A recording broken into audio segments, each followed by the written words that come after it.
प्रिय छात्र छात्राओं, कल हमने षोडश आधारी पद्धति के बारे में बातचीत शुरू की थी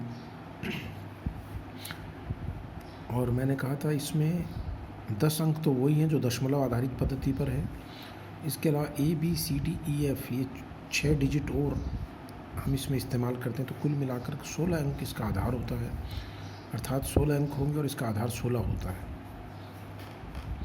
अब किसी भी संख्या, जैसे मान लो 827 को मैं दशमलव में भी लिख सकता हूँ और षोडश में भी लिख सकता हूँ, लेकिन इसको मैं अष्टाधारी या द्विआधारी में नहीं लिख सकता क्योंकि अष्टाधारी में 7 से ऊपर का डिजिट अलाउ नहीं है। इसी प्रकार 625 को मैं अष्टाधारी में भी लिख सकता हूँ, दशमलव आधारित में भी लिख सकता हूँ और षोडश आधारित में लिख सकता हूँ। जबकि 1001 अगर कोई राशि है तो उसको हम चारों पद्धतियों में व्यक्त कर सकते हैं। लेकिन अगर मैं लिखता हूँ 827A तो फिर ये निश्चित है कि ये केवल षोडश आधारी में ही होगी। अब मान लो 812A मैंने कोई संख्या ली, ये षोडश आधारी में, और इसको मैं दशमलव आधारी में बदलना चाहता हूँ। तो इसके लिए मुझे क्या करना होगा, 16 को बेस मान करके, तो जैसे मैंने पहले आपको स्थानीय मान जैसी बातें बताई थी वैसे ही देखिए, A को आप 10 ले लीजिए। क्यों? क्योंकि 9 के बाद A का मतलब 10 होगा, B का मतलब 11 होगा, C का मतलब 12 हो जाएगा, 13, 14, 15 तक चलेंगे।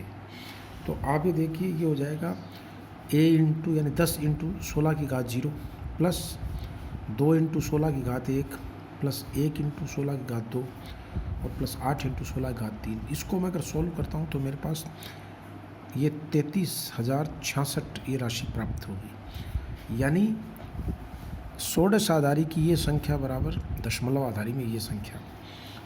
अब आप देखिए कि जैसा मैंने आपको अष्टाधारी से सीधा द्विआधारी में बदलना सिखाया था, अष्टाधारी में कितने कुल संख्या होती है, 8 डिजिट होते हैं, तो 2 की घात 3 बराबर 8 होता है और 16 में क्या हो जाएगा, 2 की घात 4 हो जाएगा। तो आप हर एक अक्षर को 4 के तुल्य लिख दो, 4 द्विआधारी पद्धति में लिख दीजिए। तो A का मतलब 10 है, 10 को हम लिखते हैं 1010, 2 को हम लिखते हैं 0010, 1 को हम लिखते हैं 0001 और 8 को लिखते हैं 1000। तो आप हर एक शब्द के लिए द्विआधारी द्विआंकिक पद्धति लिखते हो और आप आश्चर्य करेंगे ये द्विआधारी में इसका तुल्य हो जाएगा, अर्थात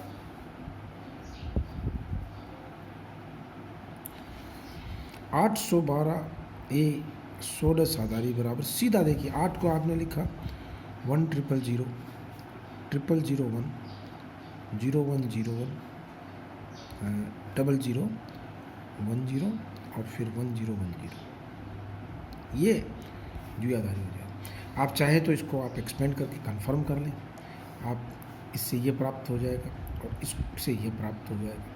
33,066 को आपको मैंने सिखाया हुआ दशमलव से द्विआधारी बदलना, तो ये ट्रायंगल बन गया। इससे ये भी प्राप्त कर सकते, इससे ये भी प्राप्त, और इनका आपस में मेल है ही। इससे आप ये ज्ञात कर लीजिए, चाहे ये ज्ञात कर लीजिए। ये टेक्निक है षोडश आधारी को, और ये का ये तरीका लगेगा अगर मान लो संख्या 1 से कम हो। जैसे मान लीजिए मैं आपसे पूछ लूँ, तो बोलो भाई दशमलव A1 बराबर कितना है। थोड़ा छोटी संख्या ली है मैंने, तो दशमलव A का मतलब हो जाएगा 10 इंटू 16 की घात -1 प्लस 1 इंटू 16 की घात -2, तो ये हो जाएगा 10/16 प्लस 1/256। 256 एलसीएम ले लीजिए, तो 160 प्लस 1 बराबर 161/256। ये द्विआधारी पद्धति दशमलव आधारी में आ गया। ये इसका टेक्निक है कि ये अगर है तो क्वेश्चन मार्क 10 कितना होगा, तो ये टेक्निक होगी। पॉइंट का मतलब हो जाएगा 1 से छोटी संख्या। A को आप लिख दीजिए 10 इंटू 16 की घात -1, अगर एक संख्या और होती तो 16 की घात -3। इस प्रकार से आप इसको बदल सकते, और इससे आप द्विआधारी में फिर 2 से मल्टीप्लाई करते हुए प्राप्त कर सकते हैं।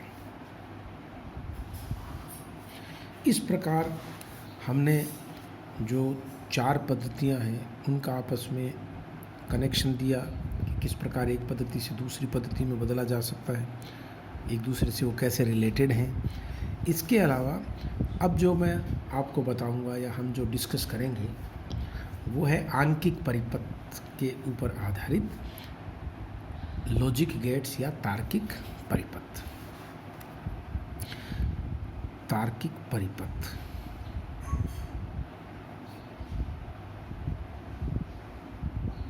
अंग्रेजी में इसको बोलते हैं लॉजिक सर्किट्स, तार्किक परिपथ। और फिर इसको हम जनरलाइज करेंगे द्वार में, तार्किक द्वार। प्रिय छात्र छात्राओं, तार्किक यानी अंग्रेजी में जिसको लॉजिक कहते हैं, लॉजिक का मतलब होता है किसी प्रकार का प्ली देना, यानी आप किसी भी अपने वक्तव्य के पीछे एक तर्क देते हैं तो वो एक कंडीशनल स्टेटमेंट होता है। लॉजिक का मतलब होता है कंडीशनल स्टेटमेंट। जैसे आप मान लीजिए अपने किसी मित्र को कहते हो कि चाय पिलाओ तो घर आऊँगा, तो आपने एक लॉजिक दे दिया, आपने तर्क दे दिया कि भाई अगर तुम चाय पिलाएगा तब तो तेरे घर आऊँगा, इसका मतलब है, वरना मैं नहीं आऊँगा, या मैं आऊँगा अगर आप चाय की गारंटी दो। इसी प्रकार से मुझे नोट्स लेने आना है तो मैं 10 बजे तक नोट्स कलेक्ट कर लूँगा। इसका मतलब है कि आपने एक तर्क दे दिया, आपने कंडीशन लगा दी। कई दफ़े इलेक्ट्रॉनिक सर्किट्स में भी एक कंडीशन लगती है कि भाई अगर इनपुट वोल्टेज इतना है, मान ली 5 वोल्ट से कम है, तो आउटपुट 0 रहेगा, और इनपुट वोल्टेज अगर 5 वोल्ट से ज़्यादा आ गया तो आउटपुट मिलेगा। इस तरह का अगर आप कोई भी तर्क लगाते हो किसी, तो ऐसे परिपथ जो एक निश्चित शर्त के अनुसार एक तर्क के आधार पर चलें, उनको हम तार्किक परिपथ कहते हैं। तो मैं ये परिभाषा लिख देता हूँ आपके लिए कि वह इलेक्ट्रॉनिक परिपथ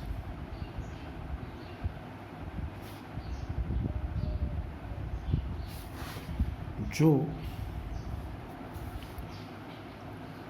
निवेशी वोल्टताओं के निश्चित मान के अनुरूप क्रिया कर निर्गम प्रदान करें। तार्किक परिपथ कहलाता है। अब अगर आप यदि निवेशी तथा निर्गम संकेतों की संख्याएं निश्चित हों तो, यदि निवेशी तथा निर्गम संकेतों की संख्याएं निश्चित हों तो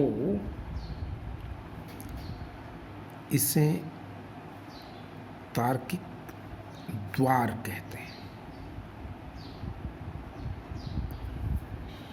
अब आप ये देखें कि निश्चित तर्क के आधार पर, अब ये तार्किक द्वार समझने से पहले मैं आपको 2 छोटी छोटी बातें यहाँ बताऊँगा।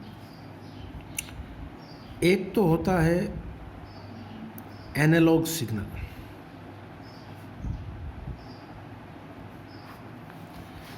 एनालॉग सिग्नल जिसमें वोल्टता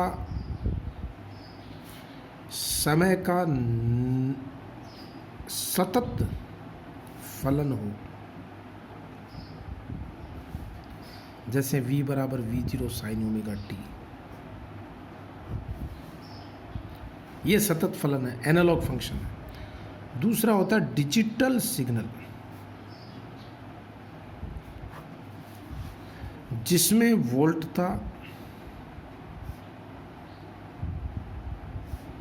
समय के सापेक्ष